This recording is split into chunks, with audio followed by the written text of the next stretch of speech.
Hey, everybody. This is No Fear, the podcast that explores the boundaries of courage and fear. I am Pete Pepe, one of the co-founders of 3777, and with me today, my partners in crime, the other co-founders of 3777, Mr. Iiro Seppänen and Mr. Jeb Corliss.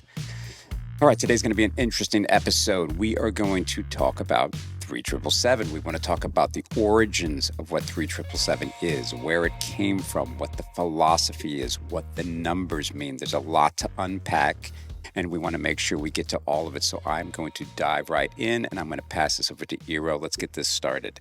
Yes, so this is a symbol that we carry literally. You can see it as we have it everywhere.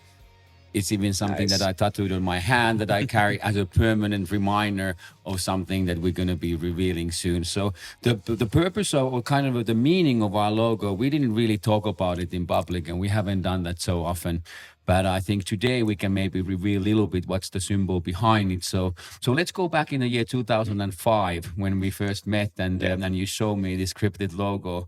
I remember looking at it, and I was always curious for life and curious for anything I ask, like, what's the meaning of it? Yeah. Well, look, it's an interesting story because Iiro and I connected. We had a show on CBS that we were working on, and Jeb was on board with us. And I had this idea that I wanted to do something with the three of us, and I wanted it to just be our own personal thing. So there was always this concept that my brother had mentioned to me, my brother Joe, and he'd said to me, "Hey, there's this really cool thing that comes from the West." And it was something I was like, "Oh, what is this about?" And it was this numbers 3777. And I was like, 3777.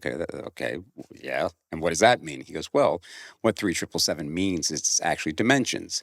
And it turns out that it's the dimensions of a grave. So it's 3 feet by 7 feet by 77 inches.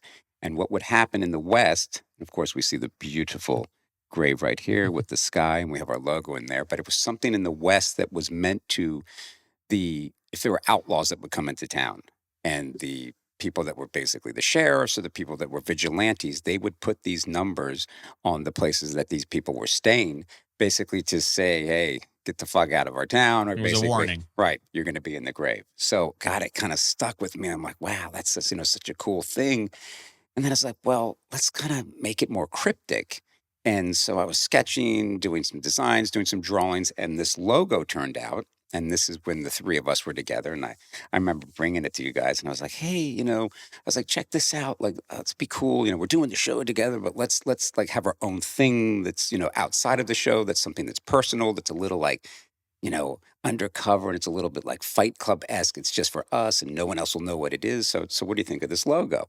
And I presented it to you, and just again, I want to hear in your own words when I showed it to you what you thought, because I know at first you were probably, well, okay, what does this mean? What is this thing? And I think I explained it, but how did you react? No, I think it was amazing because I think I was living hardcore still. That I think I was still base jumping, and the closeness of death and the burial side that made sense to me. Like, oh, I love that it was cryptic. I love that you didn't know it, and I like the deep meaning behind it. But then it's like, okay, so we're gonna die. Like, are we morbid persons? Like, are we all about the death? And like, is it about dying, or is there anything else? But I kind of started to. Well, we all got together and we decided the Fight Club movie had just come out at that time, and it was all about like underground element and connecting and having kind of like your own secret that you really like brings you together. So I think it kind of started from that. There was the rules of Fight Club that they kind of wanted to define, like don't talk about Fight Club, and so we wanted to somehow, within that spirit of Fight Club, making something unique that would resonate with us and our friends. And I think we succeeded quite well. Yeah, it was interesting that we embraced it that way. And we had it where there was this thing that was just personal to us or our friends. And we're like, okay, this will be great. We're going to make these shirts. We're going to, Iiro and Jeb are starring in the show, and you guys are going to be wearing the shirt. And we're going to have people on TV going, oh, this is such a cool show. They're base jumping and all this. And like, oh, what is that symbol on their shirt? Like, what does that mean? And we're laughing about it, saying, whoa, you have to be part of the club to understand what it means. So it was this like, whole cryptic thing that I think we soon realized that it was actually meant more than what we were thinking it meant. It actually was a philosophy that we were all kind of lived by. So we started to understand that 3777 wasn't something more, because again, that's something I know all three of us have encountered when people would originally see this logo back in 2005, 2006. We'd be wearing the shirts, it's a striking logo. So people are like, oh, that's cool. And the first thing they all say is, that's very cool. What does it mean? And then we kind of have to break it down. They're like, what does it symbolize? And then if we look at Jeb's shirt closely, you can see it written out where there's 3, 7, and the 77.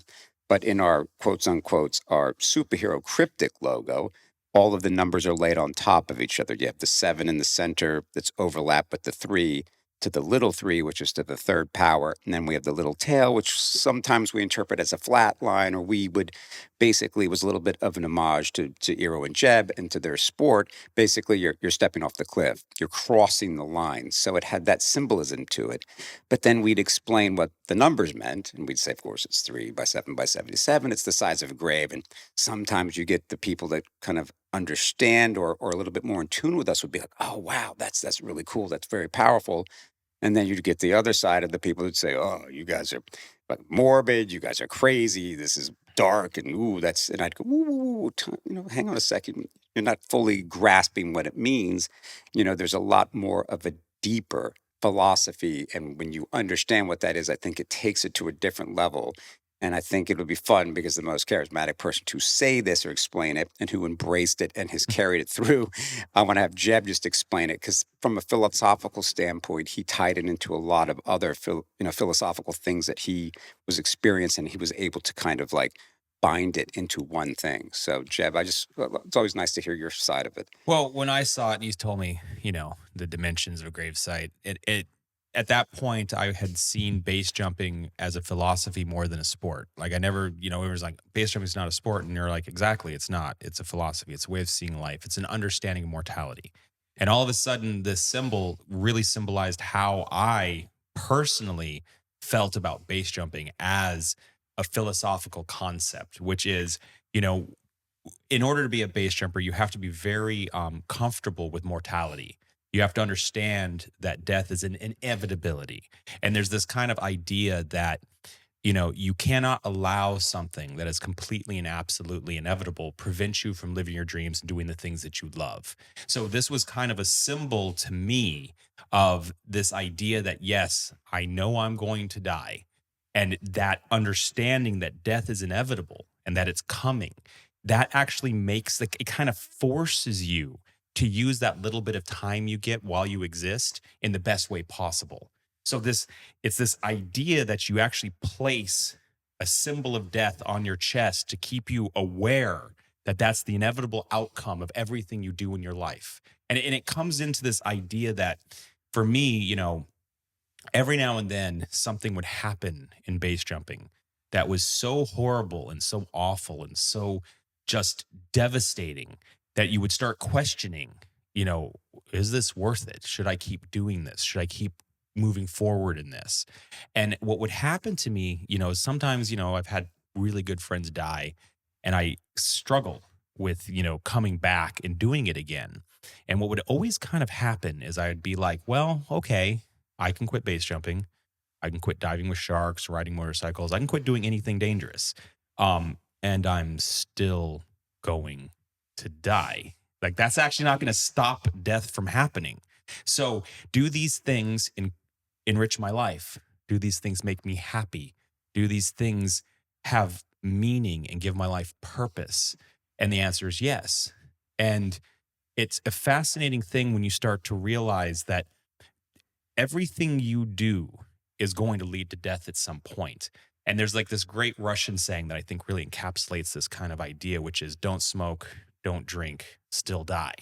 And I don't drink or smoke, but I understand the concept. I understand don't do the things that bring your life joy and you're still going to die. There's no stopping it. So that's for me, the symbol really was powerful when you started thinking about the philosophical concept of this idea that death is inevitable and that once you accept the inevitability of death, it actually helps you live your life in a more profound and a better way, because now all of a sudden you've released your fear of it and now you can actually go out and live.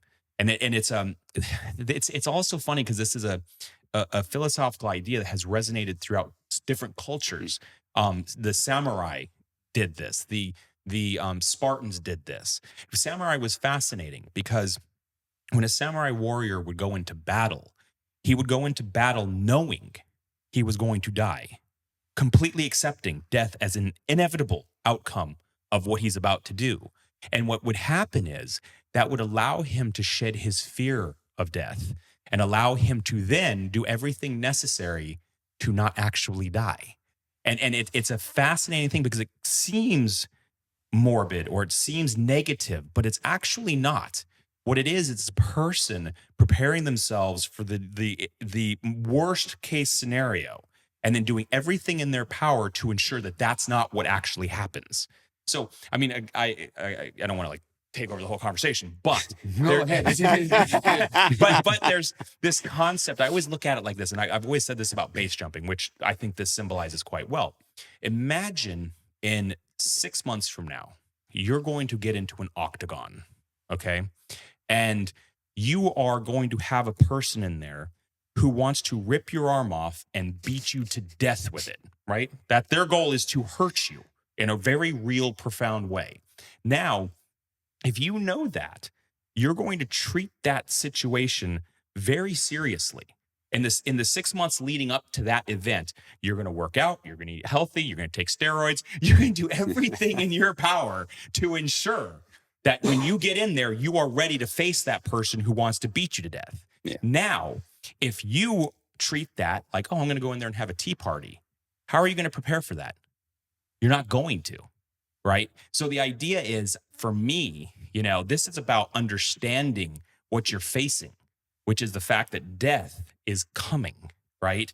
So you need to make sure that you prepare and try to, in base jumping especially, I see base jumping as a big bad man who wants to rip your arm off and beat you to death with it. And you need to treat base jumping like that. If you treat base jumping like it's just some fun little activity that you're doing with your buddies and you live in some weird fantasy land that it's all rain, like sunshine and rainbows and unicorns, you're a dead motherfucker. Like that's just all there is to it. You're going to die. You are a dumbass. Like if that's what you're thinking, you are going into that octagon thinking you're having a tea party and you're not, right? So for me, that's kind of a symbolizing of what this is. It's this idea that you're preparing for the inevitable outcome and you're trying to avoid it at all costs through preparation, right? Understanding, because a lot of people don't like to talk about death. It freaks them out. So, I also think that that's kind of like, for me, part of what 3777 kind of is. It's its acceptance of this inevitability of something that, life is out there to drag you to the ground and beat you to death.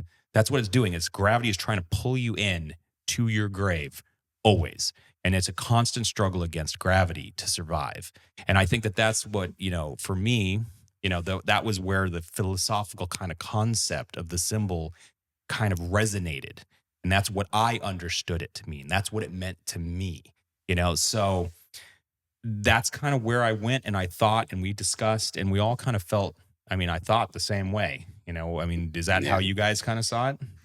Yeah, I think it was a very important, it was definitely a reminder. So rather than seeing as something negative, we turn it into something positive. And I think when we first kind of wanted to put this symbol in the words and share it with the world, first it was just for our group, and it was almost a logo that you had to earn the right to wear it. It was not something that you could go buy on the store. So I liked that it was so exclusive, and I liked that we have our own club, and I liked that you had to earn to get your way in it. So I think it was, for me, it worked in two different levels. There was the spiritual level or the philosophy of it that helped me to define it. It's always, that's why I have the tattoo. It's a reminder that I'm not here forever. And like you always said, what is it? Our time is limited, but our options are not. Yeah, it's our time in this world is limited, but what we can do with it is not. And that was such a good, and that I think defined our brand right in the beginning. And when we signed our manifesto and the philosophy, we did put it on MySpace, and it was almost like we were testing the ice, because in some ways before I met you, and a lot of the base jumping community, we were kind of wondering, are there similar souls as us? mean, it was a certain type of longing, like, are there more people who think about the world the same way as we do? And I think it was almost like a test for us when we decided to post it on MySpace, and with that kind of a quote that had sent someone basically being present here right now. And it was incredible to see that more people resonated. It was just not our little three amigos club, but suddenly there was, and it was not only base jumping, it was like from airsoft to different skateboarding, and people were tattooing themselves all over the world. People were getting tattoos of the 3777 logo because they resonated with the philosophical concept of what it meant. We got to give him a shout out. Yeah, he's got that tattoo on his back, I think. 3777. I think that was the first 3777 tattoo. So cheers to you, mate. It's pretty badass that you did that, and he did it pretty early on. I mean, it's pretty. You guys both just remind you. Barrett, cheers. Like, if we give a shout out, let's give it your real name. So, Bert, thank you for supporting, and the other ones. He has a better memory than me. I can't remember shit. But you guys, talking about memory, you guys just made me remember something. You know, one of the reasons I think originally for me, and this is kind of a cool story, and I can't believe I forgot this story, and I just remembered it. Is that even though we had this show together and it was cool and it was something unique and it was like a spy show, real quickly for the viewers, it was a spy show and it was like an espionage thing, and we had this whole thing with Iiro's running around collecting these keys, and he's like an extreme athlete, but he was actually a spy, and so on and so forth. It was phenomenal. We're putting real people, real athletes doing their own stunts. It was one of the first shows actually doing that, where the actors were, and of course, doing the most extreme thing, they were base jumping. Off the stratosphere. Yeah, it was phenomenal. We were doing stuff that no one was doing. It was all funny about the stratosphere. I bring it up because, I mean, Jeb and I had jumped it a few years before. I think we went there 2002 or 2003 or something along those. And we smuggled our parachute inside of a stuffed puppy animal. And then years later, we show up with Pete and we meet the managers of the stratosphere. And we show them the script, that in the script, we would smuggle my parachute inside of a stuffed animal. And then all the managers in Stratosphere said, like, really? Like, that happened here a few years ago? And I was like, no, I had no idea. And my nose kept growing like Pinocchio's. Oh, it was good times. But here it was something interesting. The three of us were united through this show. But, you know, being kind of discovering the sport of base jumping, for me, I felt in a way like, you know, shit, I want to be a part of this, because there was this underground secret movement with base jumping, and you couldn't just hang with base jumpers. Even me hunting you guys down was not easy. It was a lot of work just to get a hold of you to even talk about the show that we ended up doing. So in a way, I was like, you know, shit, like, how do I, like, what, besides a TV show, whatever, they come and go, but what connects me to these guys that makes us have our own club? Because I felt like slightly like left out, and I've been an athlete my whole life. I've been on football teams, baseball teams, basketball teams. Well, body sculptor, you work out like crazy, yeah. All but this was something I'm like, man, these are like guys are becoming my friends. But I'm like, what makes us closer? And so I think in a way, like 3777 was also this way for us to connect, and unknowingly realizing, like, wait a minute, we're actually connected more than I thought we were, because it's like, you know, I had a bass rig from the show, and I remember at some point I was actually talking to you guys. I'm like, hey, maybe I might do a bass jump, and then I'm watching them jump off stuff, and I'm like, maybe I won't. But it was so cool, and I wanted to be a part of it. So it was neat to see how 3777 united us, but then we started to realize it was much bigger than the three of us, and it turned into something that we all share, which is this understanding that we're mortal. We're not going to live forever. So it was this kind of thing that we all really connected on, where we all strove to fulfill our dreams. And make moments count. Yeah. Like it's since life isn't going to last forever. And once you really come to that understanding that it is limited, all of a sudden those moments you get between now and death become so important. And it almost, like, this understanding makes you want to make those moments count. And I think that that's really important, because a lot of people think that, oh, well, you know, when I die, I'm going to go somewhere else. It's going to go on forever. And that actually makes it so then, well, why do anything? What's the point of anything? Yeah. Actually, the thing that gives something value is the fact that it is limited. That actually is what gives that thing value. The reason why this conversation between the three of us matters is because we're only for so long. How many of these conversations can we possibly have till we die? Not many. right? So this means something. Like what we're saying right now means something. The things we're saying to each other means something. The time we get to spend together means something. And the people you love and care about, right? Every time you get to spend time with your mother or father, like there was a comedian, I watched a thing recently, and he said something that was super powerful. He's like, I only see my parents once for Christmas every single year. We live on opposite sides of the country. And they were going to live for maybe 10 more years, 20 more years max. So that means I'm going to get to see them 20 more times before they die. And when you really think about that, that's powerful, because now all of a sudden, every one of those times you get to spend with them really means something, because it's very limited. 20 more times and then they're gone forever. That's a huge deal. So this symbol, understanding that, I think is so super important, because it forces a person to actually really concentrate on that moment they get to live right now and try to make the best of it. And it makes a person a better person, because who wants to just live those last few moments in negative, dark, mean, horrible way? You don't. When you realize it's coming to an end and it's going to be over soon, I want these to be the best moments ever. I want this to matter the most it can possibly matter. I want to really connect with the people in my life. And I think that's special, and that's the philosophy behind what this symbol is supposed to represent. And I think that's why we connected so well on it. And I think, I've always come to this, I've said this throughout time. You don't have to base jump to be a base jumper. It's a philosophical kind of concept. It's a way of thinking. It's an understanding of one's own mortality. And that's what this symbolizes. It's not just for base jumpers. It's for anyone who has a passion for life and understands mortality, and that is the person who actually ends up going out there in the world and really doing something. Yeah. Well, I think it was amazing too, where, and again, you've nailed it right on the head here.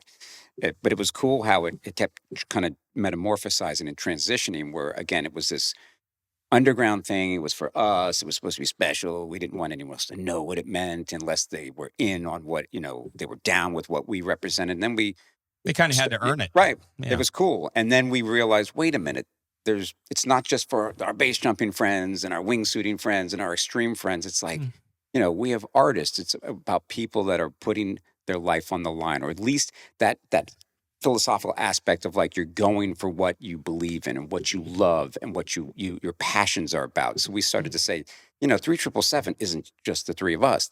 It's a community. It's a way of life. Mm-hmm. So we wanted it to get out there and spread to more people, because it's again about, we all do this with each other. It's about having other people that do extraordinary things and are living their passions out, help you become the best version of yourself.